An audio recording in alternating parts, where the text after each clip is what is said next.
right? It's just a lot of energy, man.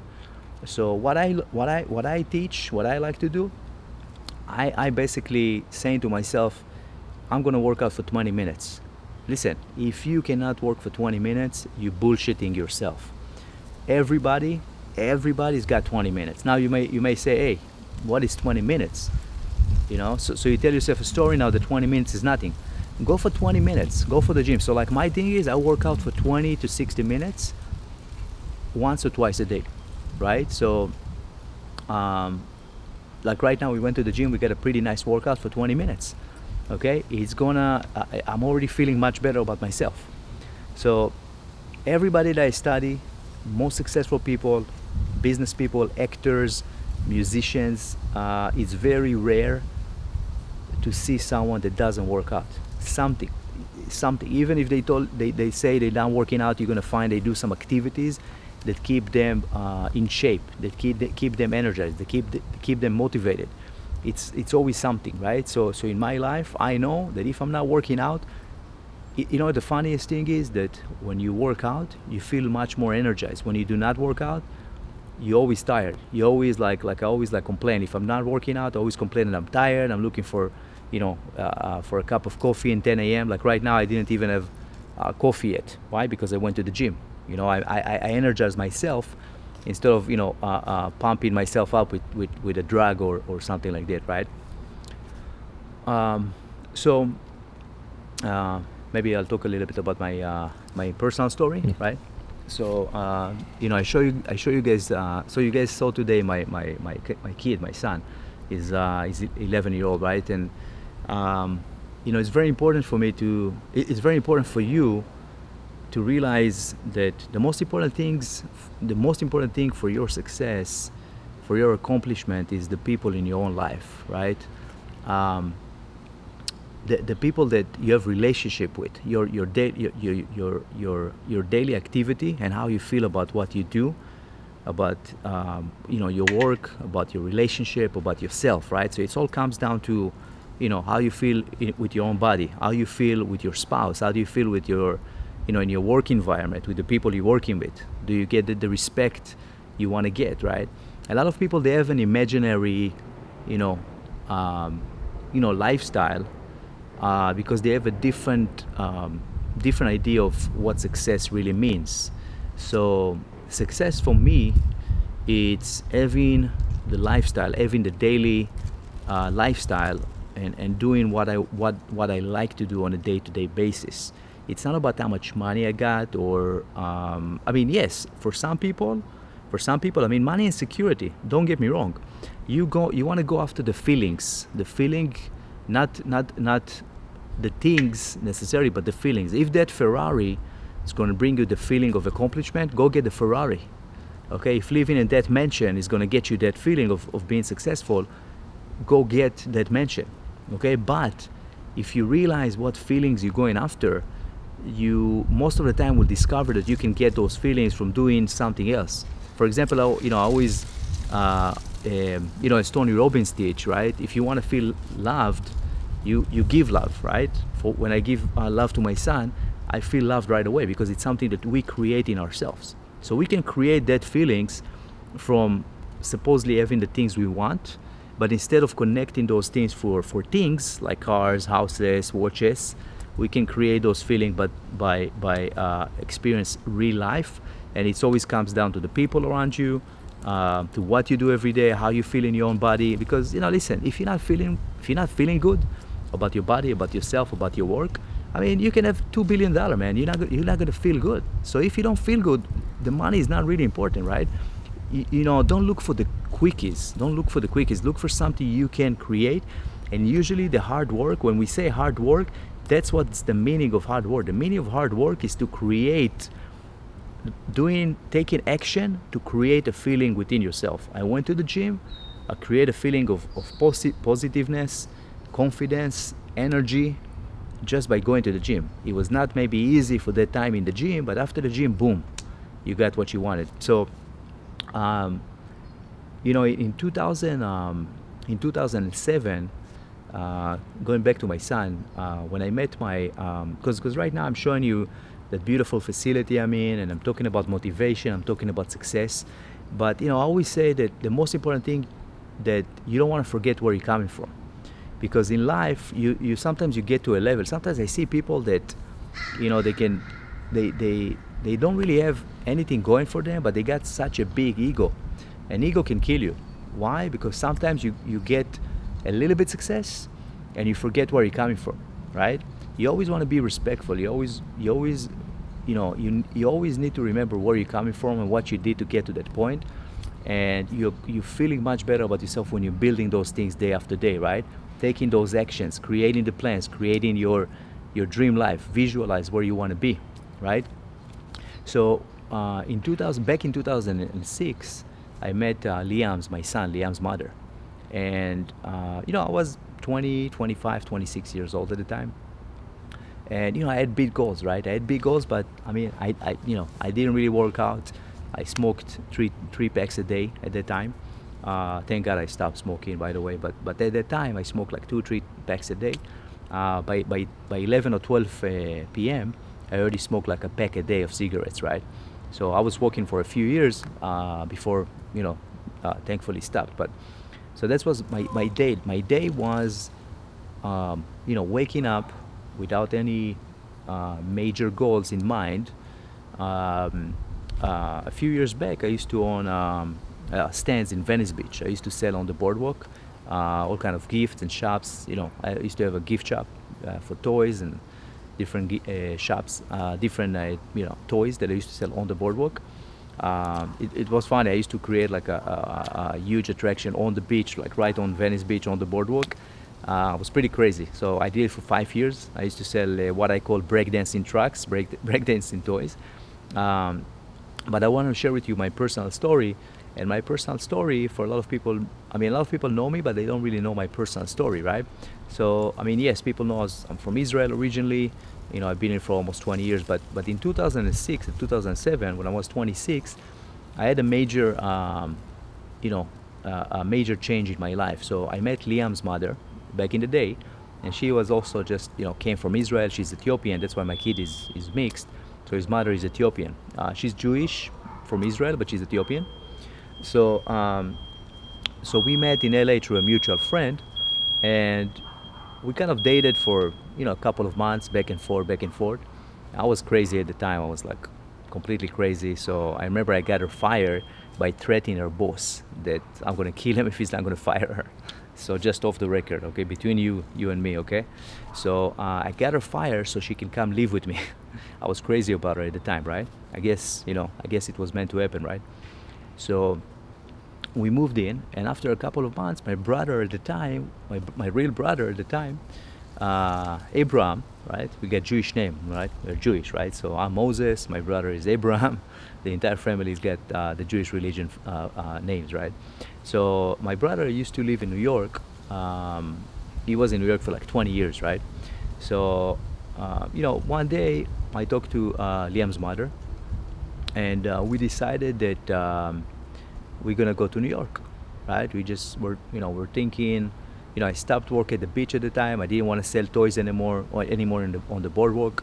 So I realized that the opportunity, based on what I saw, it's going to be in real estate, right? So, because for 20 years, I was talking to my brother, and my brother told me about, different real estate deal that he used to do in New York at the time, right? So that was just before the major crash in history, in the real estate history in America, in 2009 or 2010. The major crash in real estate was in that time. But before that, I went to New York, right? So I was in Los Angeles at the time. In LA, the real estate market was still kind of growing until 2007 or 2008, somewhere around those years, right? So me and Ailey, by the way, I'm not sure if you're gonna use the mother name, but just off the record.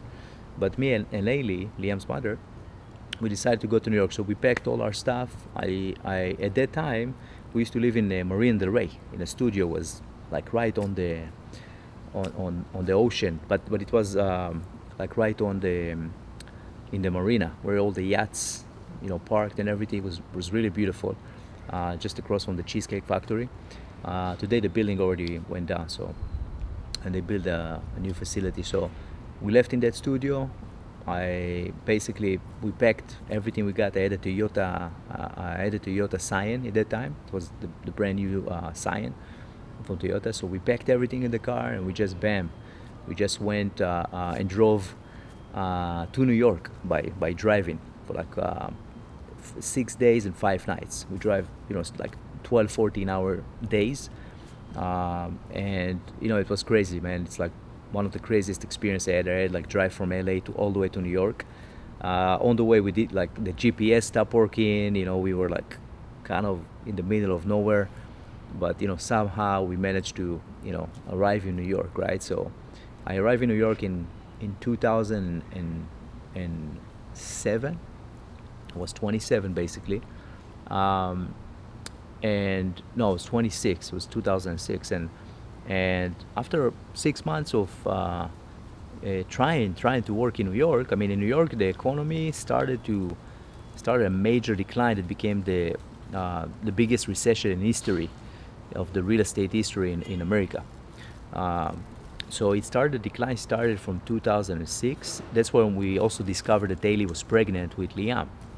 So we were excited about, obviously, having a child in the horizon, but the business was not, we didn't make any money. Virtually, like, for 6 months, I didn't make any money. Maxed out my credit cards. And also New York, it's like, it's a tough environment, man. It's not about, like, there is some things in life that it's, you need to have that personality. I'm not like, I don't have the New Yorker personality. I can sleep in I can sleep in my car in LA, but I cannot sleep in my car in New York. You see, it's a different environment. It's a different animal.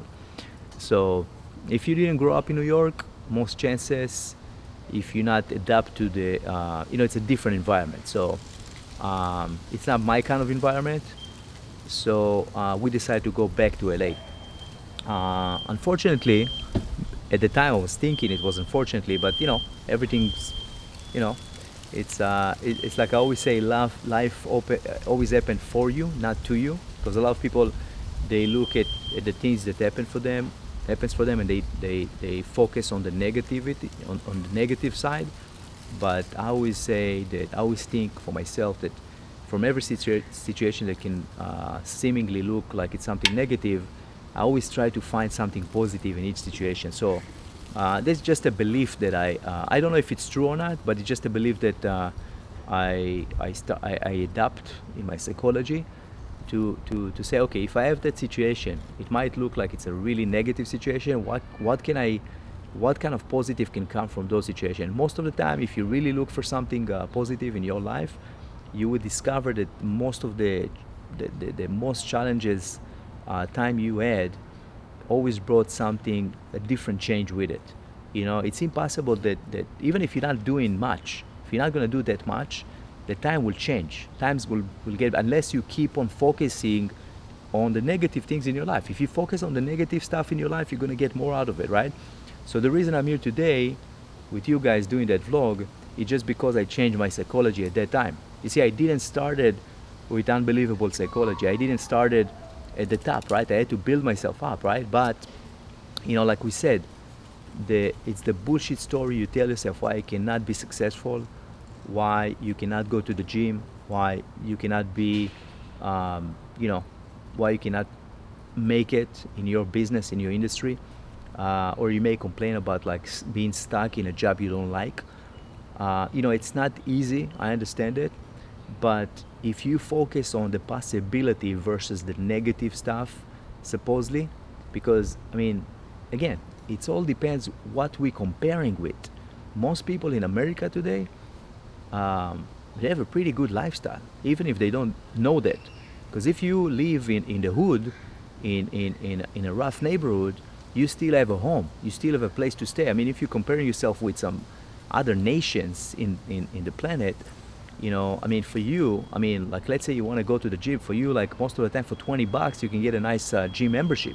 For most people, $20 is their entire salary for the entire month, right? So if you put things in perspective and you start to realize that you are blessed just living in America in 2019 versus somebody that may live in a third world country, you're already blessed with that, right? So focusing on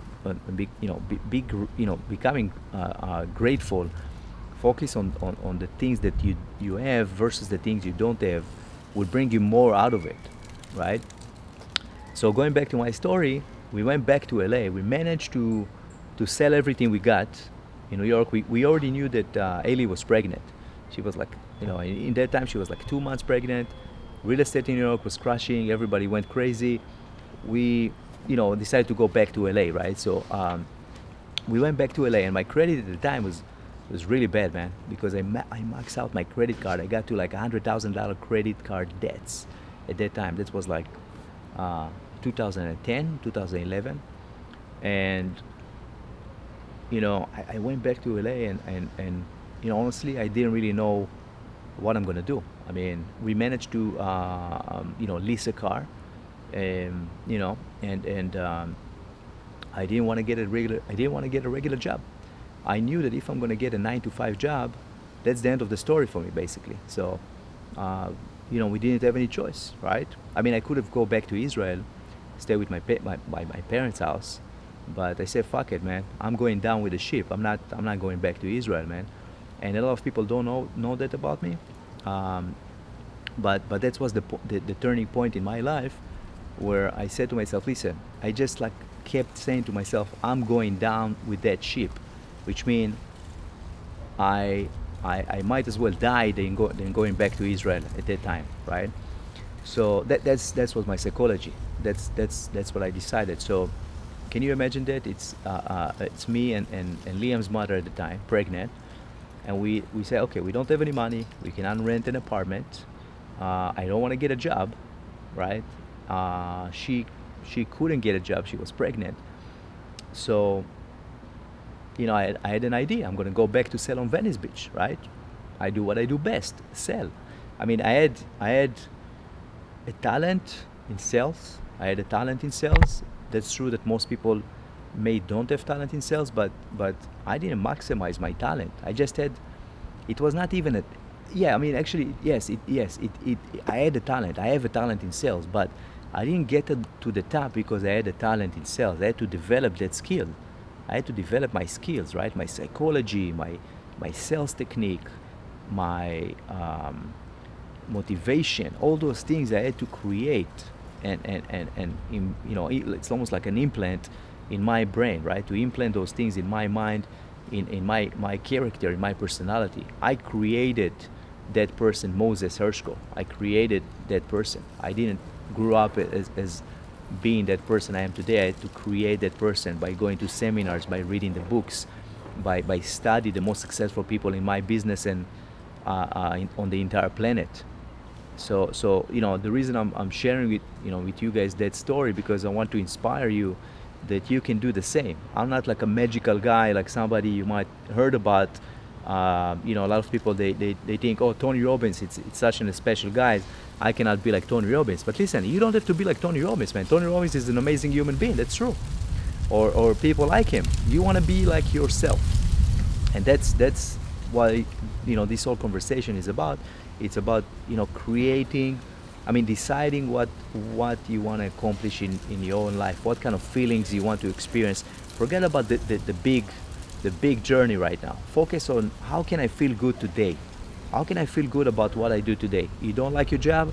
Okay, what kind of feelings you want to get from your job? Maybe if you discover the feeling that you're going after, you can really get to the decision on where you want to be, on what you need to do, on the daily activities you need to set as goals, right? Maybe you can write down some goals that you can be very passionate about, because goals with emotion behind them is going to attract that success into your life. Okay, so we went back to LA, and I start selling in Venice, and we didn't have a choice. So we leased a Toyota Camry, and we slept in the car. I slept in the car. I think we slept in the car for roughly 6 months. 6 months we slept in the car so I can build my business and and not get a regular job, because I was thinking if I'm gonna get like a 9 to 5 job, this is it. This is the end of the story, right? So I did everything I could not to get a 9 to 5 jobs, and thank God, just before Liam born, and we were sleeping in the car for like, she was about to do, right? Liam was about to born. We're talking about like on and off, like sleeping in the car for 6 months, going in the morning to places like Ralph's, to use the restroom and wash our faces. Man, this was not easy. I'm telling you, this is probably the hardest thing I had to do. And I could have easily go back to Israel and stay with my parents' house, but I didn't want to do so. So you can say we were basically homelesses for like almost 6 months out of the time, right? So remember, you have to remember where you're coming from to know where you're going. If you don't remember where you came from, you can lose everything you have. You can build everything up and you can lose it again. But right now, even if I lose everything I got, I can build it again because of the person that I become. You attract everything you have in life because of the person you are, because of the skills you got, because of the psychology you have. Every situation that you have is you attracting it, right? So you want to focus on the more positive stuff so you can get more of the positive into your life. So I build it up. I started to work in my industry. So I always heard about the home improvement industry, right? So Ailey, she was kind of religious in a way. So in my religion, we have a place called Chabad, right? So Chabad is kind of a Jewish organization that is very helpful. It's very helpful with it can be very helpful in situations like that, right? So Ailey, found an amazing rabbi, and I talked to the rabbi. I told him, listen, we having a hard time. We went to New York. I spent $100,000. I got $100,000 in credit card debts. I don't want to get a regular job, man. I'm talking to the rabbi, right? So I tell the rabbi, I don't want to get a regular job. We're sleeping in the car. You have to help me out. I didn't know the rabbi at the time. The rabbi gave me money for gas. He told me, okay, what are you gonna do? What you want to do? I told him, listen, so back in the days, I heard about that industry. It's called home improvement. It's an Israeli industry, and I guess it started in Los Angeles like 30-40 years ago. And I made some phone calls, and I didn't really want to work. I didn't really want to be involved in the Israeli community back in the days. I wanted to like do my own thing, right? Like I felt like, okay, I came from Israel a few years back. I want to do my own thing, right? I don't want to be connected to the Israeli community in that time. I want to kind of do my things quietly, right? Supposedly like be off the radar, so speaking, right? But I said, you want to fuck it, people making so much money, I'm going to go check it out, right? So I went to one of the best company, one of the pioneer in the home improvement business, and I study everything I can, man. And I start working with guys that make $500,000 a year, $700,000-800,000 a year, million dollar a year, and very challenging, very competitive industry. And I managed to become in a few months the best salesperson, or one of the top salesperson, one of the top salespeople in that industry. And I never forget. Like today, I'm sure the rabbi thinks is one of the best. I mean, and the rabbi just wanted to help me out in that time when he gave me that money for the rent and for gas. I mean, I'm sure he didn't like expect me to, give him anything back. He just wanted to help, right? But it inspired me. It inspired me that somebody can be very, very helpful, and it shows me that people have a mission. People have a mission to give their gifts, their gift, right?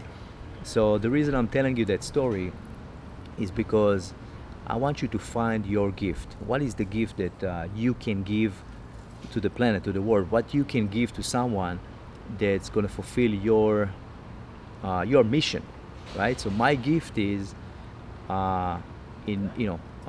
giving motivation, selling, giving inspiration. I want to give motivation to millions of people. So I want to inspire millions of people to take their own situation and how should I say that word? Like transform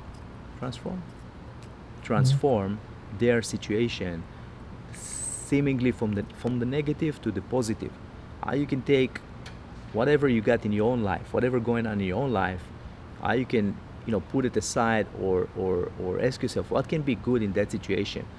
Again, maybe you have a kid, maybe you have a son, maybe your mission is to do more so you can give a better life to your family, right? You need to have motivation, but you have to have something real. You need to emotionalize your goals. If you just write down, okay, I want a Ferrari, okay, so what is the feeling you're gonna get from that Ferrari?